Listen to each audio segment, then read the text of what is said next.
It's a big one, folks. Kansas State taking on the Jayhawks on Saturday.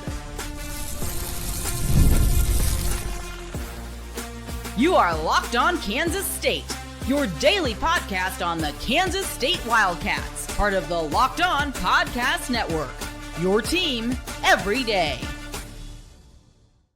Yes, welcome on into a bonus edition of Locked On Kansas State, your daily Kansas State Wildcats podcast. I'm your host, Christian Rauh, and thank you so much for making Locked On Kansas State your second listen of the day. Thank you for listening to the first listen where you were joined by myself and good old Joe Tillery, as we talked about a little bit of wide receiver talk.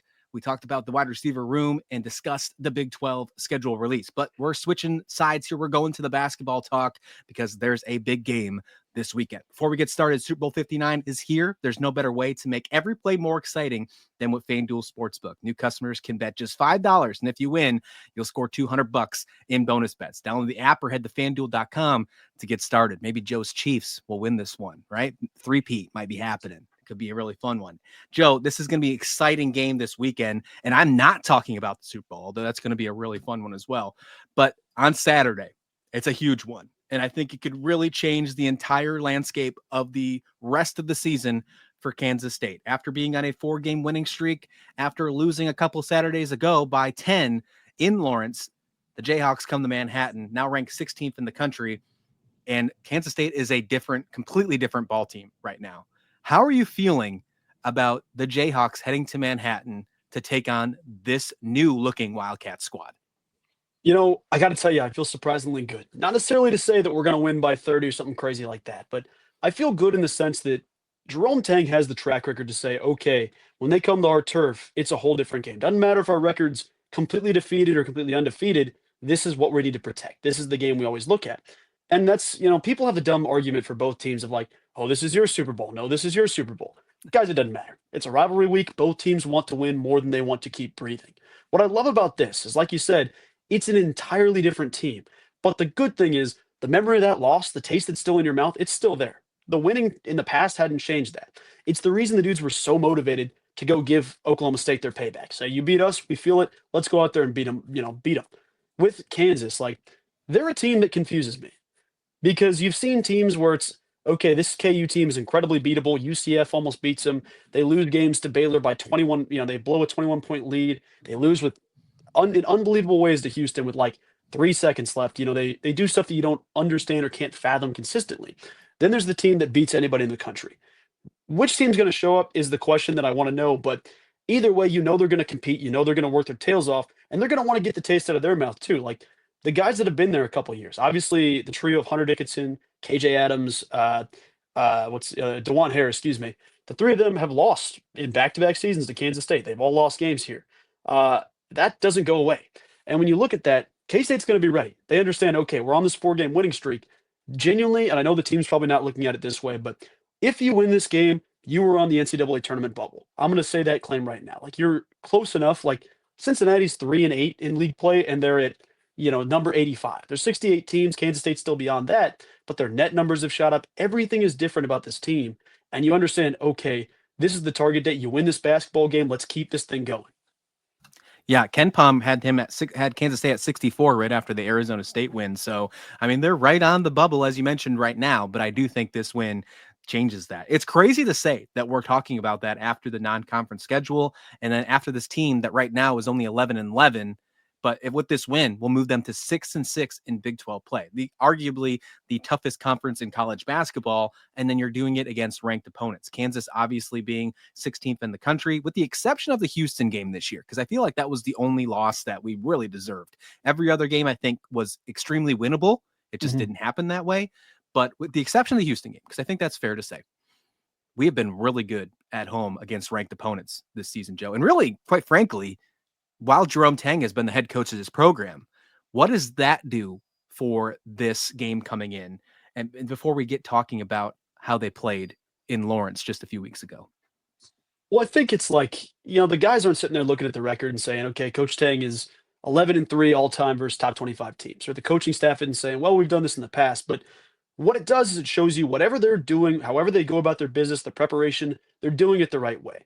Obviously, the Houston game, you said it, I don't think anybody's beaten Houston on that given night, but the way you look at it, however they're going about their prep, however they're going about motivation, however they're talking to their guys, scheming this thing up, they're getting it right 9 times out of 10. I mean, obviously in this case, 11 times out of 14, but or whatever the statistic is, but it feels like they've got the recipe, not just to beat Kansas, because it's one thing to beat anybody, it's another thing to just protect your home court.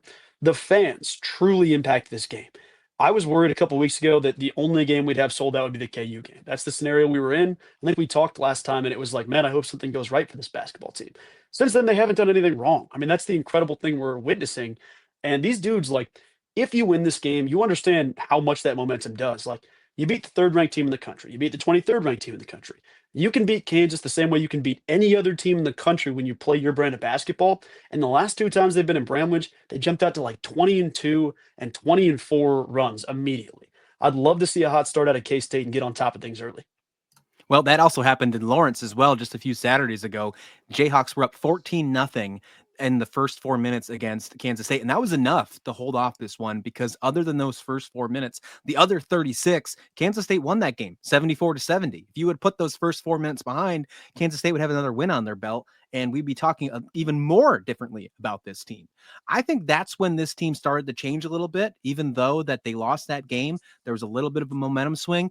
Obviously, the Baylor loss came right after that. Whatever happened in that locker room with Coach Drew and Coach Tang, I think there's some kind of voodoo going on as well in there because that winning streak started. I know you had on your YouTube page, and you can check it out at Joe Tillery. Make sure you check that out. Get him to 3,000 subscribers, folks. He's going to put a tattoo of a Wildcat on his leg if you do. But this last 4-game winning streak, and you've discussed about Arizona State, the chaotic win that just happened just a few days ago. There's just so many interesting things that are already happening with this squad. What have happened over the last couple of games? Beating the 23rd ranked West Virginia team, beating the Oklahoma State squad, who came into Manhattan think they were going to have a season sweep. Obviously, the Iowa State win that was huge, absolutely gigantic, and then this crazy win against Arizona State, which, if it wasn't for a game-winning foul, which is wild to say, from David Gasson, it's just wild to say that, by the way, but that's exactly what happened. Someone said that on social media, and I thought that was perfect. And yeah, it's just wild that we're in this point now that you have this Kansas State squad.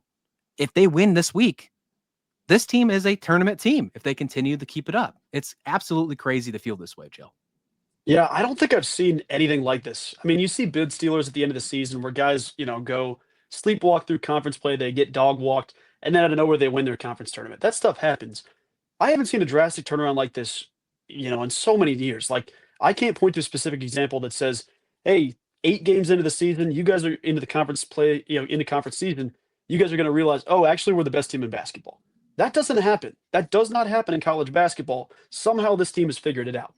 And I look at that to say, like, it's not just that they want to make the tournament. These dudes want to beat everybody. They want to win every single game and shut up anyone that was talking ill on them, myself included. Like, they want to prove these people wrong. Yep. And it's such a crazy thing to see because you see the energy that a guy like David Gasson has every single night. But then you see guys that were maybe labeled as question marks to the first batch of games, like Doug McDaniel.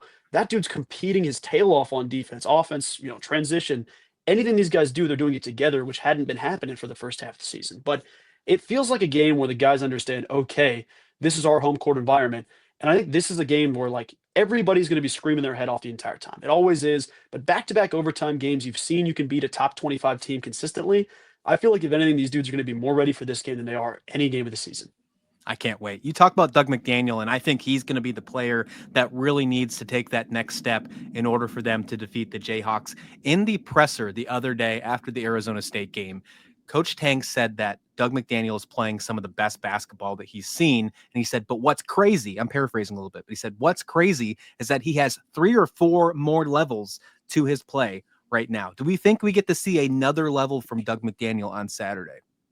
I think you're going to have to. If you're going to win this game, I think you're going to have to. But I think the biggest thing also, like, you're going to see an inspired Coleman Hawkins. You've seen an inspired Coleman Hawkins, but you get the Coleman Hawkins that got punked a couple weeks ago, that has to deal with that loss, has to sit on that loss. And then you come back home and you see, okay, these guys are fired up and they're ready to go. They're not cool with that. They're not comfortable with that. You're going to see a different brand of Doug McDaniel and Coleman Hawkins, but the same way you'll see the consistency from a Brendan Hawson, from a Max Jones, David Gasson. These guys want to win so bad every single week, but when it's all that accumulated together into, okay, it's rivalry week, the gloves come off, to say the least. I can't wait to watch this game. It's going to be really exciting. According to ESPN Analytics, they have Kansas Jayhawks as a 76% chance to win. Hey, they're the ranked team. They're a team. This Kansas State is an underdog, but what they are playing right now is extremely good basketball. I don't know if I want to ask you a prediction because I think that's just unfair. I don't think we have to do that.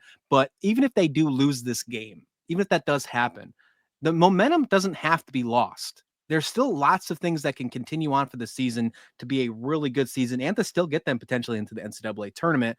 What are things that you are looking for no matter the score in this one on Saturday? Well, I think that's a great point. And I think to expand on that real quick, I think you need to split one of this game and Arizona. You got back-to-back top 25 teams on your home court. You win one of Great. these games, like I think a lot of people have kind of just embraced the fact that the season's over.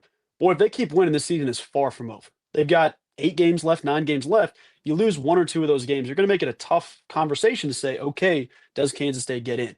But things I'm looking for. You're looking for good shot selection from Max Jones, Brendan Hausen, guys that have really come on the last couple of weeks. And like, I think, a lot of people looked at him in the transfer portal and said, well, it's an unranked kid from Cal State Fullerton. Well, it's a kid that didn't really play a ton at Villanova. How are they going to impact? Their defense is lackluster. It's this. They have completely changed their brand of basketball since whatever they did to simplify things. Coach Tang talked about simplifying the game plan. I can't tell you what that means, to be honest, but it just feels like everybody's bought in and ready. But the biggest thing I'm looking for here, if you want to win this basketball game, you're going to need someone big. And I think Ugan Onyenso has to be the guy that's dealing with Hunter Dickinson while you front him with a Moby. Like, when you go back to this, we didn't see Moby play hardly at all again. Well, actually at all in the first game against KU and Lawrence. You're going to see him on the basketball court. How does he handle himself against a KJ Adams? It's a physical type dude. I know he's not everybody's favorite player right now for KU, but it's something where like there's going to be mismatches tested. There's going to be guys that have to step up. You need to see some guys step up. And I think that's going to be a couple of dudes that we haven't talked about a ton until this moment. It's going to be a huge game. So if you are ready for a fun-filled, sports-filled weekend, obviously capping it off with the Super Bowl on Sunday, take a step back on Saturday. It's going to be a huge one. Tip-off 1 o'clock Central Time on ESPN. It's going to be on national television, so be sure to check this one out. Let's get to the other side of things, women's basketball, because it's just as exciting, if not more exciting. It is a very good time over on the women's side. It's a great time to be a Wildcats fan. Let's continue that this weekend right here on Locked On Kansas State.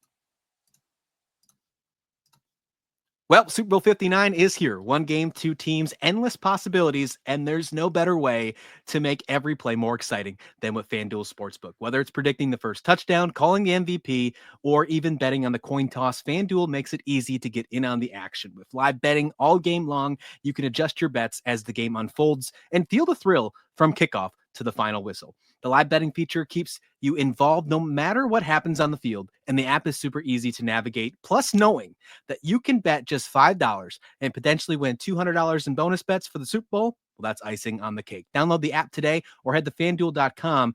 Just bet $5 and you can win $200 in bonus bets. That's FanDuel.com. Bet with FanDuel, the official partner of Super Bowl 59. And welcome back to this bonus edition of Locked On Kansas State. I'm Christian Rauh, joined by Joe Tillery. It's an exciting time for Kansas State athletics. The basketball team on the men's side is doing some exciting things, a 4-game winning streak, but not to be outdone, but to be outdone. The women's team is absolutely insane right now. And what's crazy, Joe, is they're continuing to do this without Ayoka Lee, having a huge win at home just the other day against 9th-ranked TCU, 59-50. I mean, to me, the scoring, only winning by 9 points, was just the first part of it. I feel like they really sealed the deal as the best team in the Big 12 in that matchup. It felt a lot worse than winning by 9 points. I think they put TCU in a corner and took care of business. They also are going to play a ranked team this weekend. It's going to happen against number 25 Oklahoma State. That one's in Stillwater. That one's going to be taking place at 2 o'clock Central Time. So you got plenty of stuff to watch on Saturday. You're going to have 2 screens for this one. What are you thinking about Kansas State women's team right now, what they're doing without Ayoka Lee? And that's the crazy part, man. I mean, I saw some discourse here on social media this week, and I'll bring it up, but we're having active conversation. Not we, when I say this, not you and I, but there's some fans in the fan base having the conversation of this girls' team might be better without Ayoka Lee. First of all, that's not true. Second of all, the fact that we're even having that conversation about a girl who is an All-American level basketball player, and they're still this good without her on the basketball court, tells you knocked it out of the park in recruiting. You got the right Absolutely. people. People step up. They allocate. Everybody takes a piece of what's out there. Like Ayoka Lee leaves a massive, hole in the center of the court. Like that's one of the best players in college basketball. No one's disagreeing with that. How do you fill that? You don't. But everybody takes a little slice of that pie and tries to step up. With the girls' team, like you said it against TCU, it didn't feel great. But the fact that like Serena Sundell essentially put Haley Van Lith in a body bag. She asserted herself as, hey, I'm the Big 12 Player of the Year. Go, better luck next year. You're not getting this thing this year. And I don't think any of the girls are playing for individual awards. Serena had an awesome comment about how it doesn't matter if I shoot the ball 27 times or 3 times like the week before against Kansas. We want to win basketball games. The girls are winning basketball games, and it is an exciting thing to see every single night. Yeah, I think they're being disrespected too. I mean, 22-2 on the year, 10-1 in conference. Their only losses are to Duke and Colorado on the season. The Colorado was a tough spot too. It was the team that eliminated them from the tournament last year. It was the game right after the Ayoka Lee injury. And I feel like you still had them 12th in the country. Like the fact that you're not even single digits is unreal, but that's going to change after this week, especially after them taking care of 2 ranked opponents after they take care of the Cowgirls this weekend. But I mean, you're right. Serena Sundell has been absolutely unreal. And I'll go with this. I didn't really see this discourse on social media, so I'm glad you brought it up about the whole Ayoka Lee better without, because there's no way that's the case. But the fact that this is even being a conversation, and you're right there saying that recruiting's out of the park, because everything about this team is special. It's not a backups or starters. It feels like the entire team is a whole rotation. It's really impressive what Jeff Mittie and his crew has done. But I said the best case scenario for this team was that if you can play and act like Ayoka Lee has already gone off your squad, she's already away from eligibility, you just play with that mindset. If you can do that and you can still win basketball games, imagine what you're going to be like when she returns. And the fact that she's going to return around the perfect timing, being fully healthy, hopefully around Big 12 tournament time and March Madness, this team truly can make a deep run to win the program's first national championship. I absolutely believe that, Joe. I believe it, man. I think that's the perfect way to look at it too. Like these girls aren't missing a beat, and they understand, hey, whenever she comes back, that's a massive added bonus for you going into postseason play. And I think they can beat anybody in the country with her on the basketball court. Do I have concerns? I mean, clearly you just beat the 9th best team in the country without her, and the opposing team had a 6'7" center of their own. Like you found ways to win basketball games and scheme it up. But there's going to be some good teams out there that you run into that you might need. Well, you will need Yoki. And realistically, if they can keep doing this, like you said, it's must-see TV every single night, but especially once the calendar turns to March, I think these girls have the shot at winning a national championship. Absolutely insane. Absolutely insane. Oklahoma State in their last 5 are 4-1. They do have a 1-point victory over TCU that happened late January. Something to keep in mind there. It's probably the closest to comparing back and forth. Also, they have a decent win against Arizona State, just like we did in the month of January. But they did lose to West Virginia just a few days ago. And it wasn't a very pretty win or pretty loss either. They lost 54-37.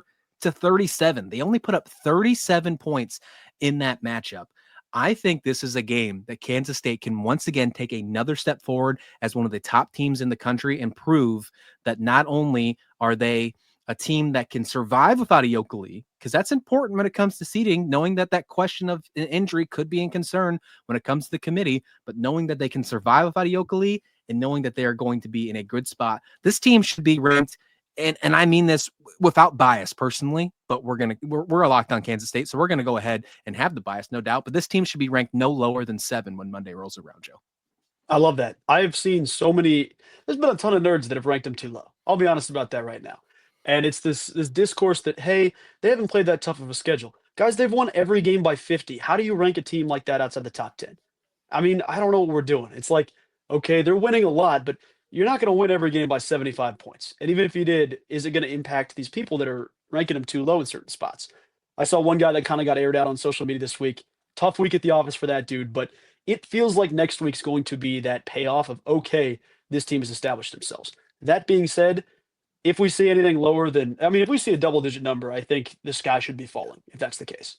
Absolutely. Yeah. It has to be single digits or we're rioting. I'll get the pitchforks. I'll do whatever need to be. But absolutely. Kansas State deserves the respect. Again, that game is also on Saturday, 12 p.m. noon tip off. 2 p.m. Central tip off for that one. I was looking at the wrong number there. And that is going to be an exciting game. You need 2 TVs to check out both the men's and the women's, but it'll be worth your while as you're planning and getting ready for Super Bowl Sunday. Joe, you already mentioned your Super Bowl prediction. You think the Chiefs are going to win this one? I'm excited to see that happen as well. Let me know your thoughts in the comment description below about both the men's and the women's teams, your score predictions, where you think they're going to be. And obviously, I got to know, do you think the men's have a chance at the NCAA tournament? Let us know in the comment description below. And obviously, go check out Joe Tillery's YouTube page. Again, subscribe, get him to 3,000 subscribers because, I mean, how cool would it be to get national championship also at the Wildcat, maybe because it's 3,000 subscriber. Look at me adding more to his tattoo ideas. All that. Please like the video. Please subscribe. Until then, this has been Locked On Kansas State.